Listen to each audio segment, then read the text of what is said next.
Vizianagaram పూలబాగ్‌లో apartment ఒకటి అమ్మకానికొచ్చింది. ఇది మామూలుగా 2100 ఎస్ఎఫ్‌టి వుడా లేఅవుట్‌లో ఉందండి ఈ అపార్ట్‌మెంటు. ఫస్ట్ ఫ్లోర్‌లో ఉందనమాట. లిఫ్ట్ కొంచెం రిపేర్‌లో ఉంది. గ్రౌండ్ ఫ్లోర్ ఏమో సెల్లారు. ఫస్ట్ ఫ్లోర్‌లో మన అపార్ట్‌మెంట్ ఉంటది. ఇది 2100 ఎస్ఎఫ్‌టి. ఇంక బెడ్‌రూమ్ డీటెయిల్స్‌కెళ్ళేసరికి త్రిబుల్ బెడ్‌రూమ్‌లో 11:12 ఏమో 2 బెడ్‌రూమ్‌లు. 14:16 ఏమో మాస్టర్ బెడ్‌రూము, 3 వాష్‌రూమ్స్ ఉన్నాయండి.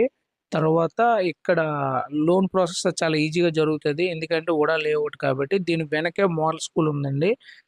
తర్వాత ఇక్కడ చుట్టుపక్కల దగ్గరలో ఏముందంటే 1 కిలోమీటర్ డిస్టెన్స్‌లో మెడికల్ కాలేజ్ ఉంది. మహారాజా ఇన్‌స్టిట్యూట్ ఆఫ్ మెడికల్ సైన్స్ ఉంది. సో, అందుకని ఇక్కడ మెడికోస్ ఎక్కువ మంది రెంట్‌లకుంటారు. అందుకని ఇక్కడ రెంటల్ ఇన్‌కమ్ అంటే మనీ రిటర్న్స్ రెంటల్ ఇన్‌కమ్స్ చాలా వస్తాయన్నమాట. ఈ ఏరియా అంతా వుడా లేఅవుట్ చాలా బావుంటది. ఇది విజయనగరం పూలబాగ్‌లో ఉంది. ఎవరికైనా ఇంట్రెస్ట్ ఉంటే పైన కనబడిన నంబర్‌కి కాల్ చేయండి.